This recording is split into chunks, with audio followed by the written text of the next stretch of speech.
Well, chapter 2 of George Truett for Stories of Great Christians was so exciting that I can't wait to get to chapter 3. Can you? Well, let's get right to it. Here we go.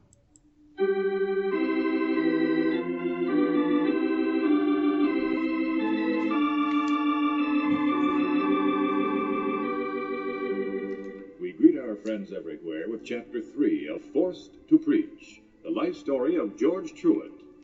This is another in the series Stories of Great Christians, and is brought to you by the Moody Bible Institute of Chicago.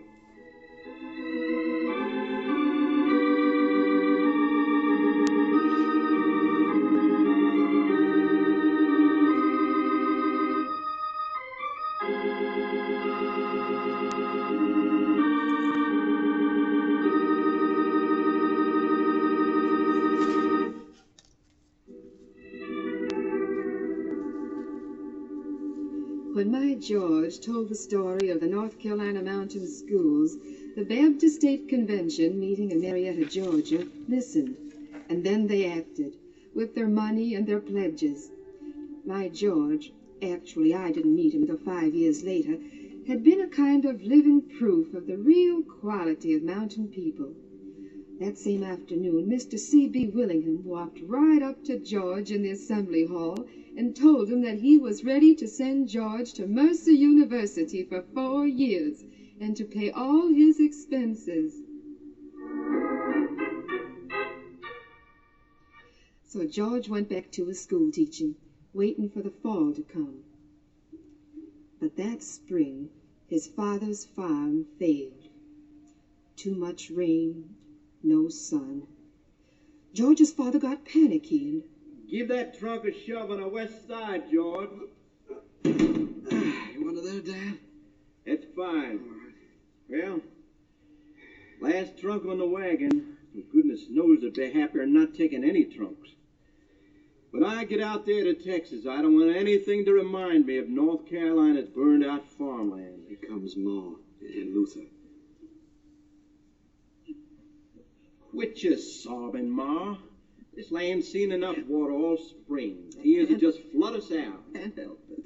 Ma feels bad at leaving the bedstead and the hand-sewed quilts, Pa. You boys got to sleep, don't you? Still think you should have pulled up stakes and come along with your brothers and sisters. Nobody'll make a go of this land. If I'd seen that when I was younger... George, Luther, will we ever see you again? Of course you'll see 'em. Come on, jump up, Ma. The wagon's loaded. Youngsters in the back. Oh, I hate to leave. All set? Oh, yes. George, I wish you was coming to Texas with us. Get up. We're off to better days, Ma. Don't be Lot's wife. Bye, Ma. Bye, Ma. Bye, Pa. See you, Pa. Bye. Goodbye.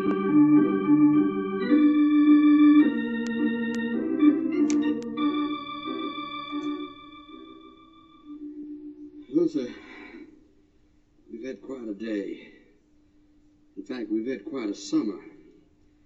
Sit down. Yeah. Let's talk. Got a couple of harnesses to mend in the barn, George. Now, forget the harnesses. I want to talk to you. All right. Isn't often my older brother wants to consult with me. This time I do. What's bothering you? I don't know what to do. It's that simple. Do? About Mercer in the fall. Don't know what to do? What is there to do? Take Mr. Willingham's money and go to Mercer. Praise God he was so good to you. I wish somebody'd offer to pay my Luther, way you off. make it as clear as spring water. But it isn't. Not to me. Don't tell me you're getting pangs of conscience about Hiawassee. Some. Oh, it'll get along. After all, I'm here so the mathematics department won't fall apart. We're getting mission money now, too. I'll be honest. It's more than the school. Maybe it isn't the school at all. It's this. What's that? Oh, another letter from Dad. Mm-hmm. Came today. Let me read it. I know what he says already. Texas land so fertile you have to plant and weed on the same day. That, yes, but there's more, too. Listen. Your ma misses you. Maybe I did wrong in tearing the family apart. But every time I look at my corn rustling in the wind, I know I did right to come to the state of Texas. Poor Ma. I miss you, too. I'd like to have a whole family of Texans. Dad says he misses us? If you and Luther come out, we could put you to work on the farm right away because crops grow up so fast. Never mind reading that part again. There's something else here. What? Down at the bottom it says, "Your ma just told me there's a school nearby what needs some teachers bad." You'd give up Mercer University to be a Texas corn planter? I'd give it up to do the right thing by my parents. Wouldn't you? George, you gonna do it? Well, I don't know. I do know this. I wouldn't leave by myself. What about it, Luther? I don't know if we got good enough reason to give up everything. The best reason, the only reason, if it's what the Lord wants for us. And we'll have to pray about that, Luther.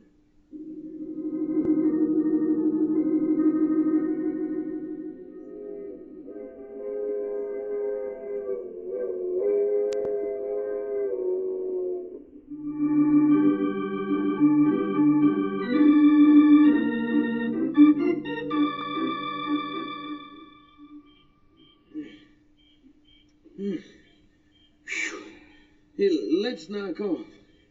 That sounds good to me. I've never been so hot in my life as here in Texas. It must be nearly 95. Oh, Maybe more.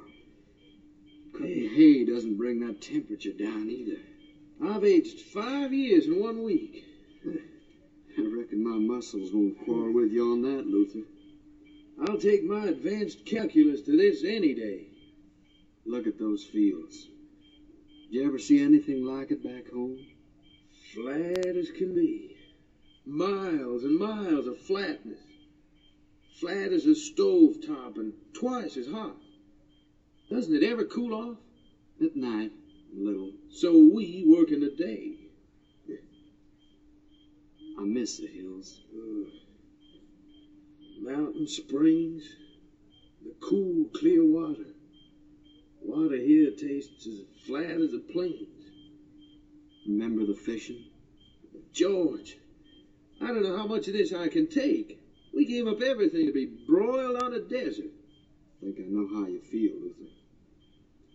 Maybe I feel the same way. But the Lord led. I'm sure of that.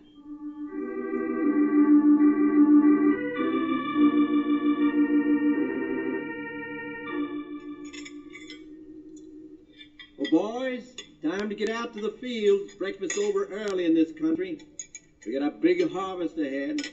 It sure is bigger than we had in Carolina. Son, that's why I came to Texas. This land's rich. Look at those fields. Beautiful. Makes the work of the summer like nothing at all. Sure, Dad. What a beautiful country. Anybody see that sunset last night? I was too tired. I must have missed it too, Dad. Was it nice? Almost a clear sky. Just one or two clouds. And the colors. All sky and nothing else. I tell you, makes you feel big inside. Just to be part of all the bigness around you. You did the right thing, Dad. Taking up the farm out here. The right thing for you, and we're glad about it. But not the right thing for you. Oh, now, Dad, I didn't say George, that. let him finish. I know what you two gave up. Luther, his math teacher. George, you wanted to be a lawyer. You gave up 4 years of college. Forget it, Dad. You two think I did forget it? I prayed about it.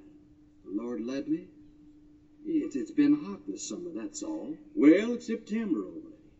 It'll be cooler. The work will ease up. And I want you boys to go to school right here in Texas. Dad, we haven't the money. Don't need it. This college is right here in the town of Whitebread. It is?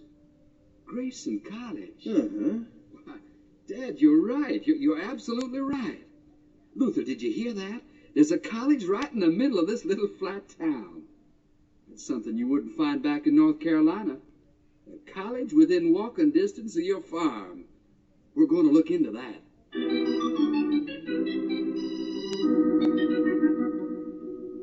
So George began to see why it was the Lord had led him to Texas. First, right after harvest, he went out to Grayson College.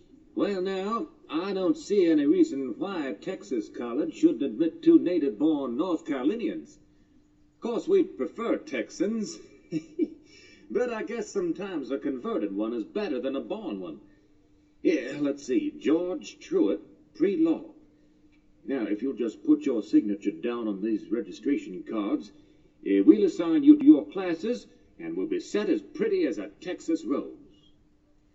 Now that George was sure he was going to stay out west, he joined the local Baptist church, too. Both of you boys personally accepted Jesus Christ as Savior? Yes, sir. I accepted Christ at a revival meeting just 2 years ago. I made my decision about a year after George, sir. And the church put George to work right away. We need a teacher for our young men in the Sunday school. Would you like to teach a class, George? Of course, George said yes. Then it wasn't long before the pastor asked, George, our Sunday school superintendent, is leaving White Rice. Now, everyone is quite unanimous in suggesting you for the job. Would you consider it? In no time at all, George was in demand as a speaker. We're happy this evening to have as our messenger one of our own young men, a man who's won our hearts with his humility and devotion to Christ. In the absence of our pastor, Brother George Truett will bring us the message. I'd like to read some very familiar verses from the first chapter of the Gospel of John. Pardon me for interrupting, Brother George. Why don't you go up on the platform? The people can hear you so much better there. No, Brother Rogers, I'll just speak loud here. I feel very strongly about that sacred desk. I don't think anybody should stand behind it if he isn't called to the ministry. It's a sacred place. I don't have any right to stand there.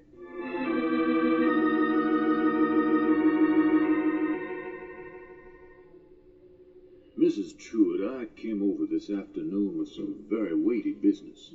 Deacon Rogers, it's an honor to have you, and I wish my husband was here. I think I'd rather talk to George's mother.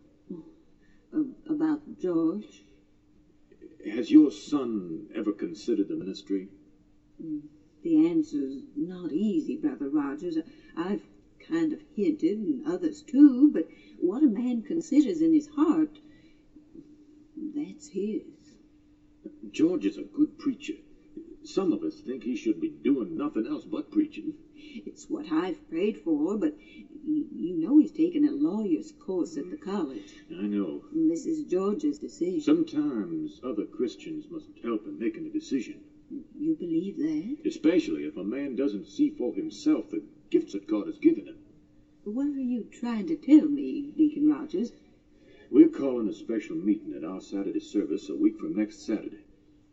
The church will then discuss the question of whether or not to call Brother George into the ministry. Does the church have a right to do that? I mean, It certainly does, from New Testament times. The pastor is in complete accord with us on this move. What will I tell George? Nothing. We prefer it if he does not know about this meeting. We'll pass the word along. There'll be no public announcements. Mrs. Truett, it's your task to see that George gets to that Saturday meeting and to pray that God's will may be done.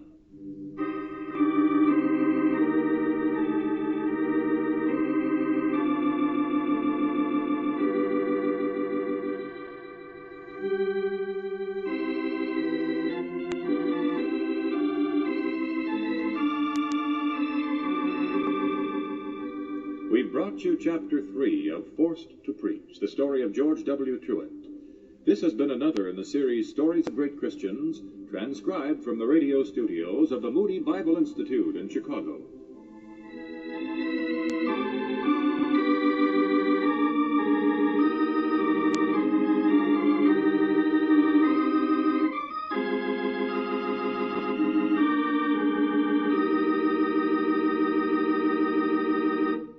Well, there you have it. And the carnal plans of man, George would have stayed back in the North Carolinas, and he kind of missed it. And he gave up a lot. But to honor your parents, well, that's a tough decision. A lot of kids don't do that today. But I'm glad he did. Not only did he find a better life with his dad out there in Texas, he's about to adventure out, and even though he thinks he's going to be a lawyer, well, who wrote the law? Who gave the law to Moses? That's right, that was the Lord. And he's going to find out what God's called him to. That's in the, I guess the chapters ahead. So tune in next week to see chapter 4 of George W. Truett and chapter 5. Until then, Lord keeping me around, Lord keeping you around, and the Lord tarrying and willing, I'll see you again next time. God bless. In the meantime, if you need prayer, let us know. We'll pray for you. Always pray for me. I appreciate that. Can use it. And may peace be in your heart during these holiday seasons of bringing the Lord's birth, Christmas, more of Christ. Till then, God bless. Have a great day, and see you next time.